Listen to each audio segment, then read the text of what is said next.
Listen, I have some things to add, and I will, and we'll get to it. But we have a wonderful next guest coming on who had an incredible moment with an awesome win over Daniel Jacobs recently, and he's here to talk all about it. Shane Mosley Jr. is in the house. What's going on, Shane? Hey, thank you for having me. Absolutely. Thanks for joining the show today. Of course. Where are you joining from? I'm in Las Vegas. Ooh, jealous. Yeah. Is it like 1,000 degrees right now? It's gotten less, like maybe 115, but yeah, it was at 1,000. At least it's dry. I'm in South Florida, so it's like just as hot, but way sweatier. Oh man, I'm going there actually in a couple of days. I'm going to the Jake Paul Mike Perry fight. So good. Dave Van Auken's in the house. He made it. What's up, man? How you doing, brother? Oh, good to see you. Dave has been the traveling man today. He's been out and about in the airport. I'm at my door, still locked out. No way. The code don't work. It don't work. Dude, wild. Well, do you have any questions for our lovely guest, Dave? Also, I missed what you guys talked about, but of course, my first thing, did you guys talk about Fanimo and everything that's going on? We literally just said hello. Okay. Shane, like, have you heard all the kind of... I have. It's crazy, bro. Yeah, everything was good with you and everything? I've gotten paid, so good. I'm good. People I know got paid. Just in case anybody has missed what happened. Okay. Fanimo and Nate Diaz, they're going at it. Nate Diaz is suing Fanimo because he hasn't gotten his purse yet. The president, is it the president owner of Fanimo? I believe he's the president. Okay. So he's kind of saying back, well, he's like, I can't pay you, dude. I don't know what to tell you. And now they're going to court potentially. So Shane, I mean, how are you doing? First of all, are you in the clear? And second, what are your thoughts on all that? I am in the clear. And so, I mean, my thoughts are like, it's kind of crazy, but luckily my manager had an inclination that might happen, unfortunately. So what he did was, because I'm promoted by Golden Boy. He had told us to have us do the contract with Golden Boy and have Golden Boy deal with Fanimo rather than me directly dealing with Fanimo. And so that worked out in our favor. Thank God. And my manager is like clutch for that, because like we would have been in the same boat.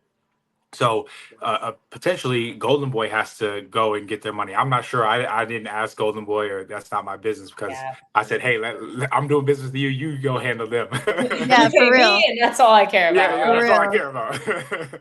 Wow, that's kind of shocking to think that Nate wouldn't do something like that either. Like, how does Nate not have representation? That's interesting.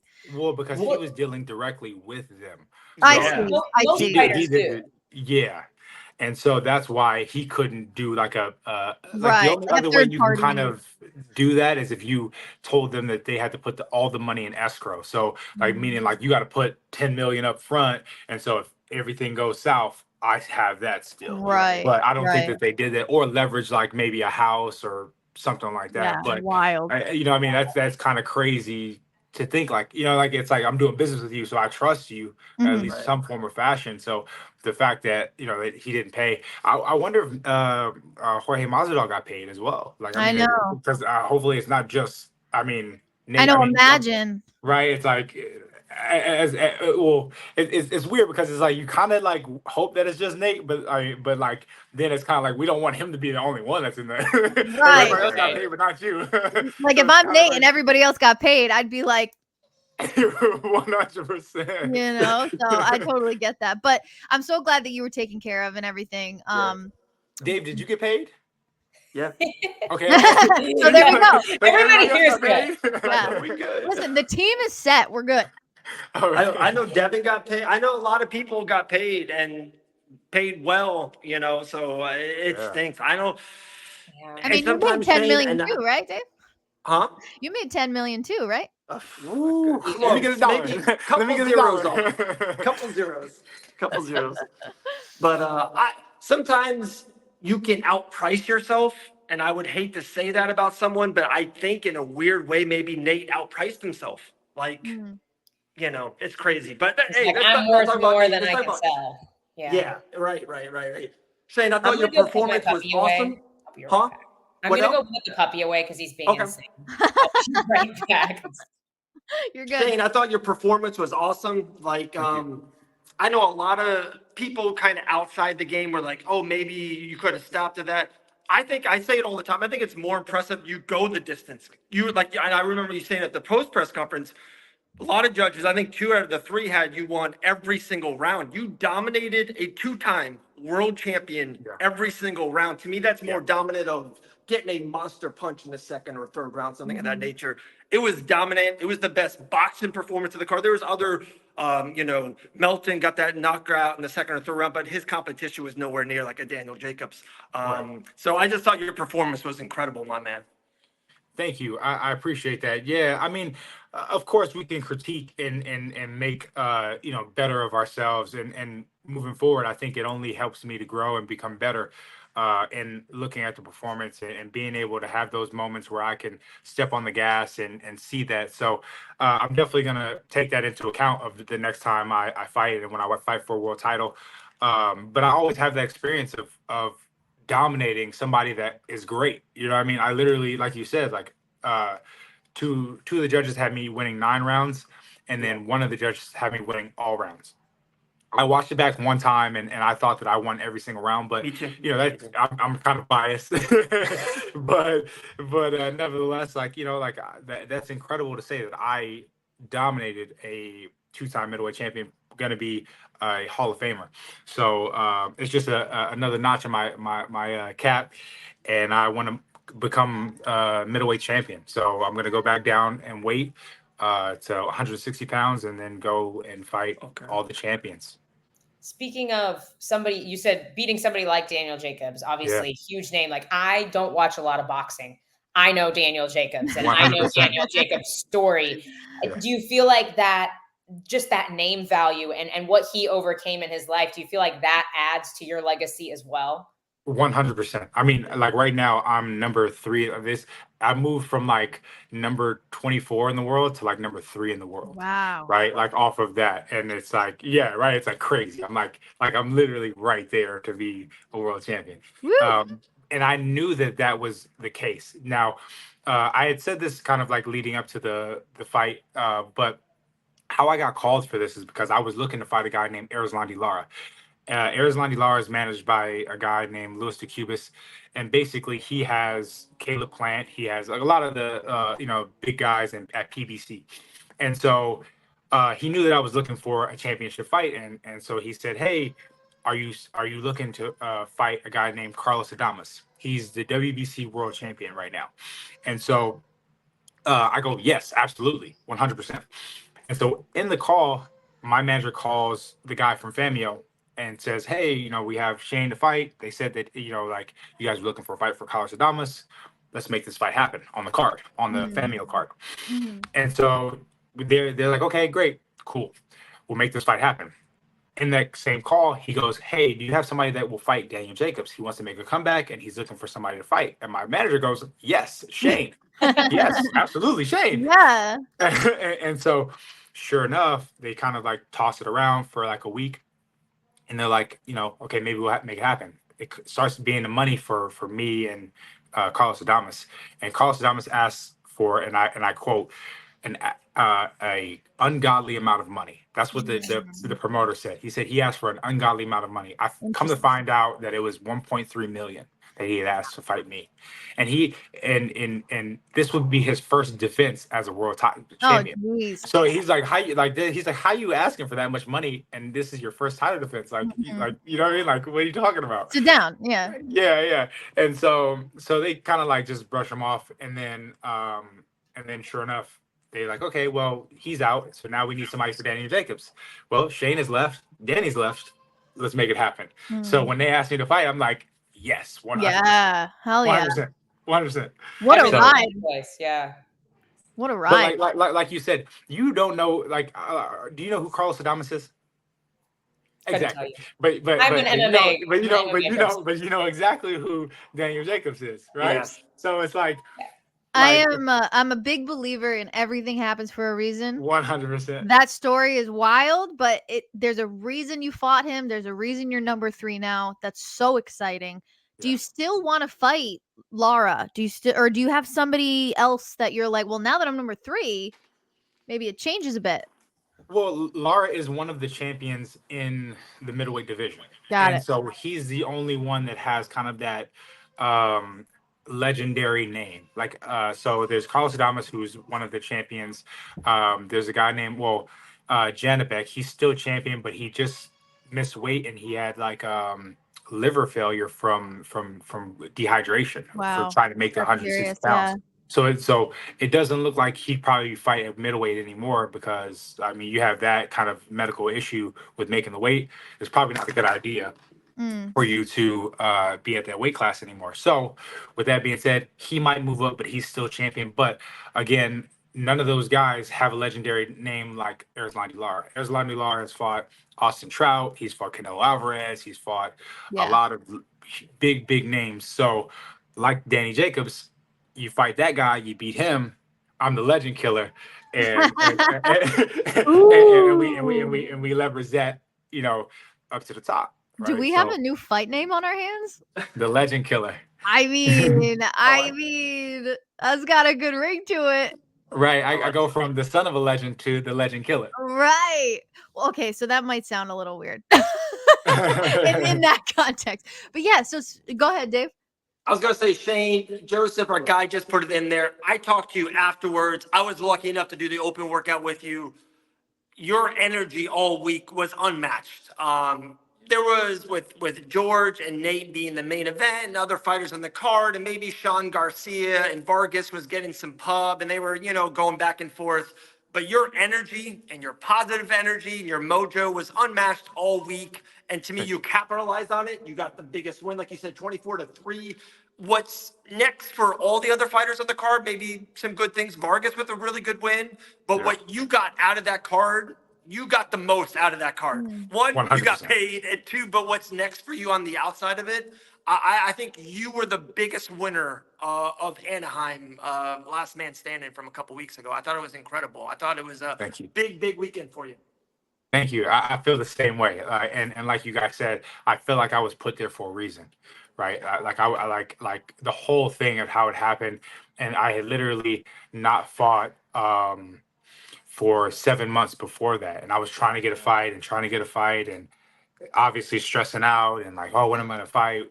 As a fighter, like you guys know, those paychecks come in handy. Like you like, I wouldn't say that I'm fighting paycheck to paycheck, but I'm close. Surviving. We're getting real close. Like it's not, especially going like 7 months out. It's like, you want to keep up, with fighting and stuff like that. So it was real rough. And then I got and this for me was the biggest paycheck of my entire career. So like, I mean? Like I had never seen numbers like this. So I was like, okay, yes, we're taking that fight. Right. So with that being said, like it all happened for a reason.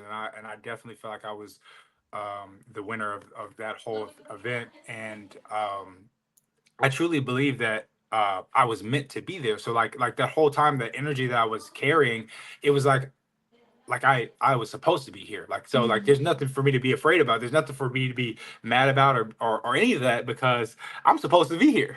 Like when you really feel like you're supposed to be in a place, there's nothing that could bother you because I'm supposed to be here. Like, all right, whatever, you don't like me or you don't think I did good, whatever. I'm supposed to be here. So Yeah. I don't know about you, but I'm supposed to be here. Like who are you? Yeah, exactly. And that's the way I awesome. felt when they were like talking mess or people said that, he's gonna knock me out. I'm like, all right, well, I'm supposed to be here. I don't know about him, but I'm supposed to be here. That's awesome, man. Did you ever feel, being the son of a Hall of Famer, did you ever feel that immense pressure of like, all right, well, I got to be like dad. I got to be, I got to be a boxer. I got to do this. I got to do that. People got to know my name. Or was it this more of like just this innate desire to be your own champion? Yeah, I mean, I would say that it was a bit of both. You know what I mean? Like Yeah. obviously, you close to an apple tree, you're gonna get apples, right? Like, you're not gonna get oranges, you're not gonna get, you're gonna get apples. That's So great. with that being said, like it's like obviously I do think that being that close and being by somebody that is like through and through a boxer. My dad is like a boxer. Like he's not like a somebody that boxes. He's a fighter Yeah. through and through. Like, and he loves fighting. I mean, I remember growing up going to MMA gyms and everywhere, like boxing gyms, whatever. Like my dad just loves to fight.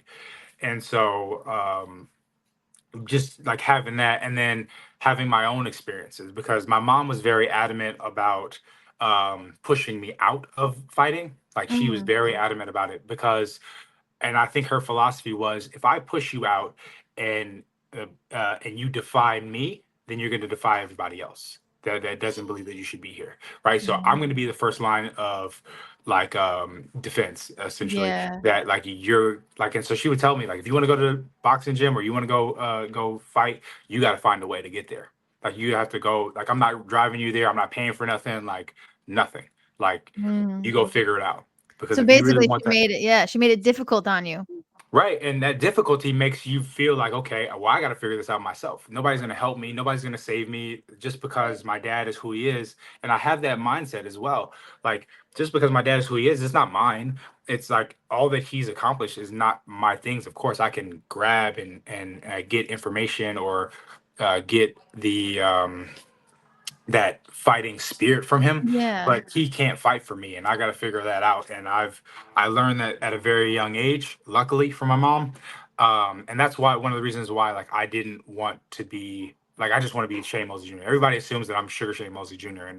and that's not. And I think even when I was like early in my career, I wanted to have that because I felt like I needed to have that, and then have my like kind of my own identity. So I went by the moniker the Sugar Man, right? Because I was, in my mind, it was like, okay, I'm Sugar, but I'm my own man, so I'm Sugar Man, That's great. right? Like that's what I thought. But then, um, I'm a believer, and I thought of Moses when he was up there. He's like, I am who I am, right? Like I just thought, like, so I don't need to be anything other than me, right? Like I am who I am, right? So it was like, okay, I'll be just, why do I have to be anything else? I'm Shane Mosley Jr. Like, and if people are gonna love me, they're gonna love me for who I am, and I need to be that. And if I was born, you know, the Sugar Man, I would be the Sugar Man, but I'm not. I was born Mm. Shane Mosley Jr., so that's exactly who I need to be, and that person is gonna get to all that he needs to get to. The So best, Maddie, right? Shane's the best. champion mentality right there. best. Shout out to The moms. Yeah. No, How is mom 100%. now? Is mom totally on board, loves it, shows up to all the fights? Does she like to watch you fight? So she's supportive. She is Mm. supportive. She doesn't go to any of the fights, but she is My mom supportive. doesn't like to watch either. It's I think it's a mom thing. Yeah, yeah. Yeah. Yeah. Shout out to But moms, man. but I know that she is there. Yeah. Obviously she's within me. So all of the, like, she don't have to be there for me to have her there. I love You that. know, she's It's that praying. right. Yeah, It's that unconditional love that is just, it has no bounds, right? Mhm. Now here's an interesting question. Would he Let's get it. ever try MMA? Yes. Oh, 100%. snap. Did you see Yes. how fast that was? Yes. So Thought so I used to actually be the boxing coach over at Syndicate MMA Oh, in cool. Las Vegas. Yeah, and then now I actually do my S&C over at Extreme Couture. So I'm around those guys all the time. Woo. Actually, I had Maki. I can't think of his last name right now. He was in the Contender. He was Patolo. actually Wait. yeah Patolo? yep. So he was actually helping me out with wrestling for this camp.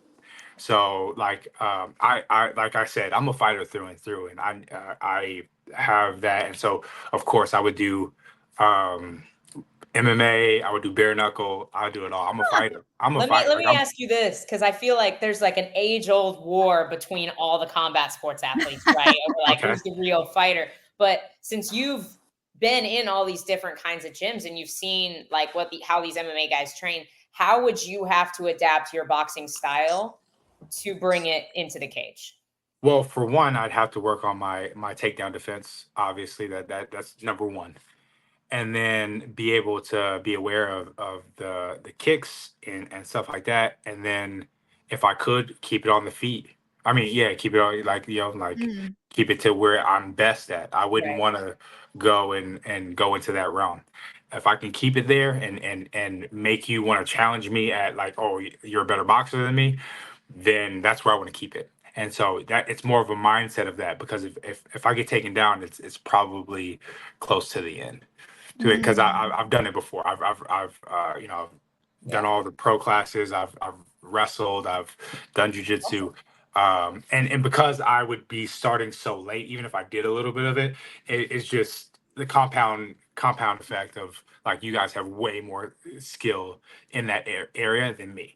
So it's a smart way of going about it. I think a lot of people that transition from striking sports to MMA, they're like, oh, I'm going to learn how to wrestle. It's like, just learn how, like, beat Jose Aldo. Right. Learn how to stop the shot. Learn situational MMA. Like, of course. Right. I think that's a great answer. And it would be to whoever I was fighting at that particular time. Right. And obviously, if I was, let's just say I become world champion and then I make the transition over to the UFC, I would want to hopefully pick somebody that would be, kind of tailor made to me. I wouldn't want to go pick somebody that's like, oh, he's all he does is wrestling. It's like, yeah. Yeah. That probably wouldn't be a good idea, right? Like, but if I went to go and fight somebody that kind of was willing to stand up with me and has kind of more of that style, then that would be kind of the arena that I would go. So I mean, I would 100% be open for that. Like I said, I'm a fighter through and through. Right. Would you fight at 170 in the UFC, you think? Oh, I would have to.